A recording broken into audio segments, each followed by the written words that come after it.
What's going on, YouTube world and YouTube tribe, and happy Halloween. Welcome back to LilBigMan Gaming, bringing you a review for Chucky, episode 3, called I Like to Be Hugged. This episode was a trip, man. It was this really devolved. This episode was mainly about how Chucky, or Charles Lee Ray, became, the killer that he is today. Like this episode really did show you what started the whole franchise. So the synopsis reads: Chucky reminisces about his first murder, pursuing Jake to make a choice of killing or being killed. So, bouncing off of what happened in episode 2, Lexi basically pushed Jake too far. The taunting him about being gay was one thing, but now she went too far. She went above board. She basically, this time, she taunting him. No, that's not what I want. My camera, just a little bit. Yeah, okay. Yeah, it wasn't just about. I'm trying to figure out the right words to phrase this. It wasn't just about him being, like I said, him being gay. She teased him this time about his dead father. So this Chucky latches onto this. So the episode basically picks up somewhat where the last episode ended, where Chucky is basically prodding Jake into killing Lexi, and he's like, I know you want to kill her. I know you do. I know you want to kill her because what she did was cruel. It's one thing to pick on somebody, but come on. He said, he basically, and he like, I do want to kill her. I do want her dead, but I don't think I'm a killer. He said everybody got a little killer in them when they push to the point of no return. And he said, and I think she pushed you to that point. And Jake asked Chucky, like, how did you become like this? And he was saying, like, he was talking about other things. He was like, no, I ain't. He said, when he first asked that question, Chucky started talking about how he became a doll. He said, I got shot, almost about to die, so I ended up in this toy store, and I had to use this amulet, to use this spell to transfer my soul. He was like, no, not that. He said, how did you become a killer? He said, oh, you want to know about my first kill, what started it all, huh? And he started that's when it gets to him reminiscing, and it's like the whole episode. You found out that the whole episode, even though the episode doesn't like shift like from time period, you found out like it's a neat way how they do it. Like at the end, you found out that Chucky is still Chucky is narrating about his first time and narrating what you would have to do when it comes to your kill, and you find out that this narration is, even at the end of the episode, he was still narrating from that point in the episode, even though the rest of the episode was taking place. You find out that the narration part of the episode was still from that beginning part where Jake asked that question. So I was like, that was a cool little touch. I like that. But yeah. So Jake, he basically tells Jake about how he stumbled upon his first kill, and it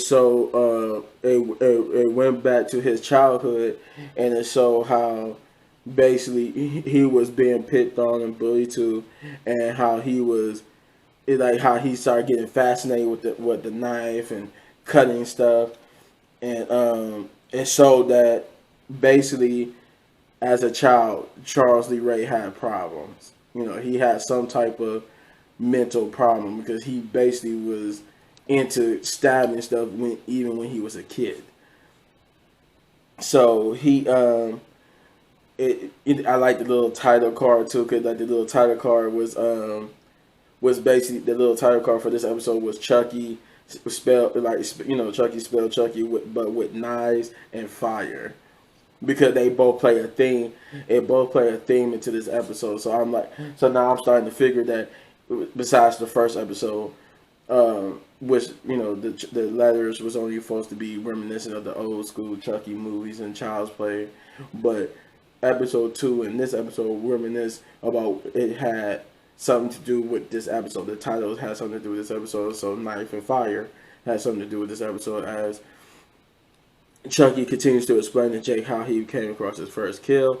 In that flashback to his first, when leading up to his first kill, we hear on the radio that there's a serial killer that's on the loose in Hackensack, and I think is it Happy Sack or Hackensack, something like that. But yeah, there's a killer on the loose, and he's somewhere near. He's in town, like somewhere near where Charles and them stay at. So they're being told to be vigilant and on the lookout. But this will play into the later part of the episode. So don't, if you haven't seen the episode, go see it. I can't put the link in the description this time because, unfortunately, I guess they YouTube and it was like, okay, we gave you 2 episodes, but we're not giving you episode 3. But if you have not seen the episode, I suggest you go see it. If you haven't seen it by now, probably by now. This video is super late, but probably by now you've seen it. But if you haven't, go check it out. Yeah, but Chucky basically reminisces, and he starts to school Jay. This is like he really went into grooming overdrive, into grooming Jake into being a killer. And Lexi wasn't making it like hard for Jake to be wanting to kill her, because she basically still taunted him, and but there was consequences for her actions, as we find out in the later parts of the episode that somebody, which is probably the I forgot the boy's name, but the son of the police that always investigating the cases and questioning Jake.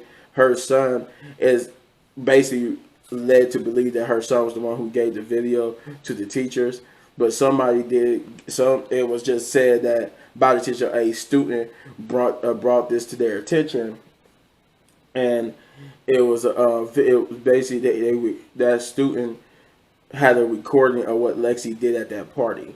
And what I mean when I was talking about is that it got so bad that the police had that police lady, the mother of the school kid, she goes to question the teacher about Jake, and we found out through this question that she doesn't want to, because she doesn't feel right telling her information, especially when she's looking for a reason to incriminate Jake. And Jake, she would tell her son that to stay away from Jake, because it is either he's troubled or death seems to follow him wherever he goes, and either way, she's telling her son either he's causing him death or he's just a troubled kid that had the unfortunate benefit of having death follow him wherever he goes. Either way, she doesn't want her son to be around him. But you see him in his room. He's trying to basically prove that Jake is not a killer. It looked like he was telling his mother that the main goal, he was trying to prove that Jake isn't a killer, that he wouldn't hurt anybody, and he was trying to prove it. But yeah, back at this, with the teacher was being questioned by the police, she basically refused to help the police, but then she tells her that there'll be a parent-teacher conference. This was one of the highlight scenes of this episode. It's because this episode brought back Jake's uncle and aunt, and it finally brought Lexi's parents into who we found out is her mother is the mayor, and but we finally see what from Lexi's point of view, we see what she's dealing with when it comes to her parents, and why maybe, just maybe, we get a glimpse into why she acts the way she does, because her parents basically are so superficial and so arrogant.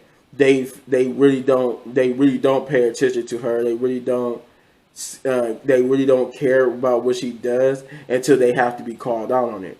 And that's what the parent teacher conference scene comes into play, where they don't really, she doesn't really, she like, you could tell the mother is arrogant because she's asking the teacher how long this is going to be. She really doesn't want to be here. She cares more about getting to this play than to see why she's been called to the office. I mean, called to the school for this parent teacher conference. And the reason why it was taking so long for the parent teacher conference to start was because Jake's uncle's wife was late. I think Junior's mom, I want to say that's Junior's mom. She was late probably because she was out cheating. We don't know where her secret is, but she has a secret, and I'm pretty sure that secret is the reason why she was late. But in this parent-teacher conference, this is where it's brung. This is like what I said. The reason why it's a highlight scene is because it's brung up in this scene that the parents get to witness what Lexi has done, because her mother is so arrogant. She accused, when they accused Lexi of being a bully, because they basically straight out told her, your daughter Lexi is bullying Jake. She said, "What? No. If anybody's a bully, it's Jake. Did you see what he did at the talent show?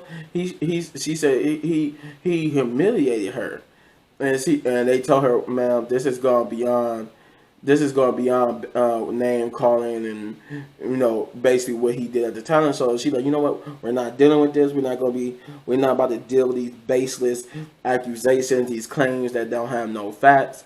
And they like, "Okay, because you acted such like a diva, and that we gonna have to fight each other." So she pick up the phone. She pick up like a phone and goes, she like, this was brought to my attention. She showed her this video, and in the video is basically what we seen in the previous episode, was her dressed up like Jake's father and acting like she was getting electrocuted to taunt him.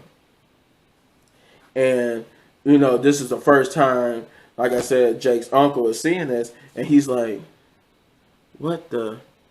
He's shot and hurt. You can see even his wife is like, "Oh wow, that's just dirty." Like, she just looking like, "Wow, that's like, it's one thing to bully, but that's too far." Like, she realized that's too far, because you're making fun of a dead guy. And not just a dead guy, you're using that to bully this dead guy's son by saying, "Look, I'm making fun of the fact that your father died by electrocution." So she, the mother, Lexi's mother, she instantly gets what's wrong in this video. She's just like, "Oh my god." She's just like, "Oh god." Like, she realized now she has to face facts. Lexi is something wrong with Lexi. Like, she's like, at this point, you got to face it. Your daughter really is a bully. And the father, he said, "I don't understand what her Halloween costume was. What is it? What's going on? Why? What's up?" And he's like, the father's like, she's dressed up like Lucas. The father like, "Who?" Like, he looking like he don't even know who Luke is. He said, "My brother." And once he said my brother, he's like, "Oh my god."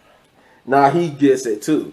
That he realized, yeah, that's okay. She just dressed up as this boy's father to taunt. He's like, "Oh my god." So now the realization of what's going on is finally setting in for these superficial family. And he's like, he asked, like, "Why would you let her do that?" And they have no answer for him, because they didn't really, because what could they tell him? We really didn't care about what she did, and until now we finally kind of sort of care, because we didn't realize she was doing that. Jake did try, thanks to Chucky. I'm jumping all over different places. Thanks to Chucky, though, I think this happened earlier before this scene. Jake basically Chucky one, he gave in into his impulse and he started stalking Lexi. And one of the scenes was he had like a conversation with the teacher who basically was telling him about the parent teacher conference. And she basically telling him, yeah, it's time to get the parents involved because what she did at that party was horrendous. But you see Jake, he's kind of in a rush, and we see he keep getting these pings and alerts on his phone, and we see that it's because he's tracking Lexi, and he finally gives in. He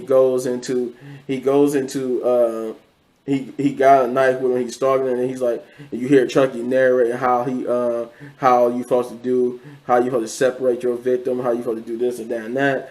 And as he get ready, he finally he's jogging alongside her, like not literally alongside her, but he's like she's here, and he's like on the way on this other side where she wouldn't even notice him, and she's wearing like this blue hoodie.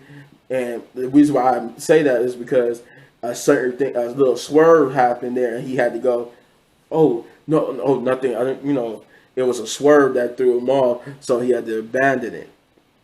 This would cause, this action though caused Junior to, and if you haven't seen the episode, you understand why I mentioned Junior. He goes and talks to Lexi and tells Lexi that she really needs to apologize to Jay, and she's like, why? Why are you so upbeat? Why are you so adamant about me apologizing to Jay? Like, what is he gonna do? And she's like, I don't know. That's he's basically trying to tell her that's the point. I don't know what he's capable of. You're pushing him too far. Like you went, and he basically let her know he's like the first person in this episode to let her know like it was one thing to bully him, but what you did at the party, that was too far. Like you went too far. And she was like, "What? You scared he's gonna do something?" He's like, "I don't know what he's capable of. I don't know what he would do, but you need to talk to him. You need to apologize to him."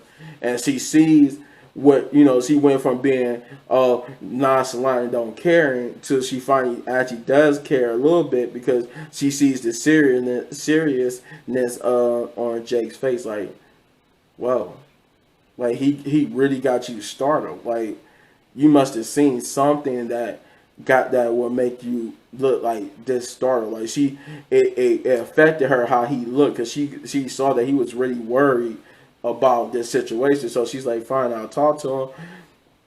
And what pushed her into talking to him is the next big part of this episode is that Lexi's sister has a temper tantrum, and they usually know how to calm her down or whatnot, but they cannot get her calm. They don't know what to do, and nothing they usually do that works is no. She doesn't care. She don't want her favorite blankie, her stuffed animal. She don't want nothing. She don't want none of that. So they finally asked her, what do you want? And she said, I want Chucky. And she just screamed, I want Chucky. I want Chucky. He's my best friend to the end, and I want Chucky. So you see that impression from that talent show. Chucky left a lasting impression on her, and now she's adamant she wants him. So Lexi's like, so this prompted Lexi to go talk to Jake. To which she asks him like, she tells him basically, I'm sorry. I know what I did was wrong, and I shouldn't have did it. And can I have, in return for me apologizing, can you do something for me? And you could tell this project is half-hearted. Like she really doesn't mean it. She's one of the people that she said it, even though she doesn't. She's one of the people like it's hard for her to get the words out because she doesn't feel like she needs to apologize for anything. But she apologized and she asked for a favor in return. And Jake is like, huh. But I won't tell you what he was doing before that because I want y'all to see that. But he was doing something really not friendly. Before she showed up, and she asked for Chucky, and he's like, no, you can never have Chucky, trying to protect her. But then her response to that pissed him off a little bit, and he basically choked, and Chucky messes messes with him about choking, but then said the way how you, he said I don't understand. He said yeah I choked, but how do we do it now? He said once again I'm gonna have to do your dirty work for you. So he said so you do it by giving her what she wants, and she wants me, you give her to me. And once again, giving into his worst impulses because Lexi pushed him too far. He does that. He ends up giving in and giving Chucky to Lexi under the guise that she's like, I could really have Chucky. He's like, yeah, sure. And he goes to visit. He ended up going to visit his parents to apologize for his actions, saying that telling his at his mother's grave, saying you always said it was going to get better, but it never did. It just kept getting worse and worse. So I'm sorry. He's basically apologizing that he can't be the person they want him to be, but he apologized for the fact that he had no choice but to give it to his worst impulse, because what else can he do? The only person that's trying to help him is a psychopathic killer. So this leads to another party. Lexi has a party. Someone gets killed at this party, and it was so stupid because it was a way where basically because of headphones and loud music, nobody heard this boy getting this boy. I shouldn't have said boy, but this boy getting stabbed. Luckily, I didn't say the boy's name because I didn't know the name, but this boy getting stabbed. So he gets killed in this, and Lexi gets attacked. She finally learned, Lexi gets attacked by Chucky, and the fallout should be great in the next episode. But if I were to give this episode anything, I would give it 9.5 big ups, because it wasn't a perfect 10, but it was definitely a good episode. I had nothing wrong with it. I had no problems with it whatsoever, but 9.5 big ups. And I recommend you go see it. But if you enjoyed this review, then hit that button right there in the upper right corner for all of my reviews. And if you enjoyed the review video so much, it's Halloween. Not really themey, but this Halloween video. I might wear a mask later on for my other videos. We'll see. But if you enjoyed this Halloween video, then hit that like button, hit that subscribe button, become part of the tribe, like so many others, and hit that notification button so you get notified when I drop videos. Turn the notifications all the way on. And as always, hit any one of these videos for more of my amazing content. I'm gonna have the review later on for wrestling and for not Star. I was about to say Stargirl, for Batwoman and Legends of Tomorrow. But for this video, I'm out. See you in the next spooky video. I might have something good or some tricks and treats. I'm sorry. Peace out.